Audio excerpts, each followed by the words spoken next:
This is a fun challenge where black needs to make a living shape. So the first thing you should realize is that both black groups, these 2 stones and these 4 stones, are short on liberties, right? If white plays, white can kill these 4 black stones right away. So black needs to do something. And most moves are very easy to eliminate, right? If you play something like this, if you want to just capture these 2 stones, then white should come in here, right? Destroying any eye here left on the corner. And this will not be enough eye space for black. This will be a bent 3, and black will be dead very easily.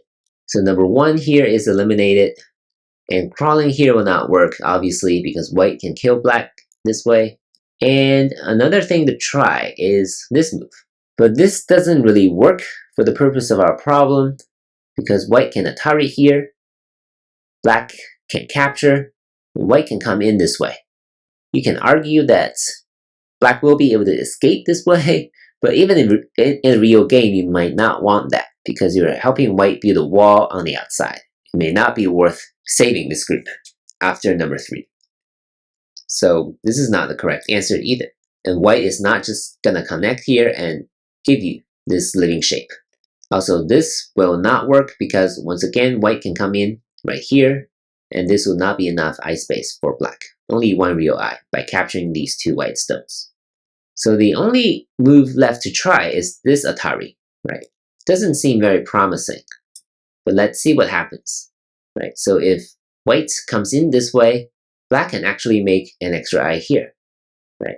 This will guarantee black survival, 2 real eyes after number 7. If white plays here, then this is similar, right?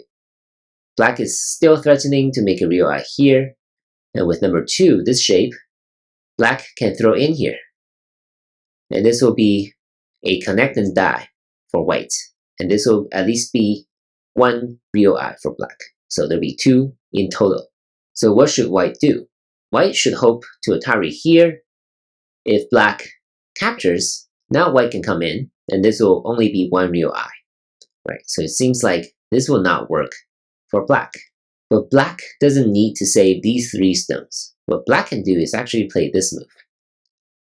Now, if white comes in, black can play this, and number 4 will be swallowed and become a 2nd real eye. If white captures, now black can play right here, right? This will be a living shape, because if white connects here, black can play right here to make sure this is also a real eye here on the 2-2 point. If white comes in this way, then black can capture this stone, and this will still be a living shape. So this is the correct variation right here. It's not ideal for black, but black does manage to make a living shape by sacrificing 1 more stone here in number 1. So overall, a little bit challenging. May not be easy to think of sacrificing these 3 stones, but most moves should be pretty easy to eliminate because black's liberties are so tight. In this kind of situation, you should just try to eliminate as many first moves as possible, and then just try different combinations of viable moves and see which one works. And that is the general methodology for approaching this kind of problem. Hope you enjoyed it, and I'll see you in the next one. Thank you for watching.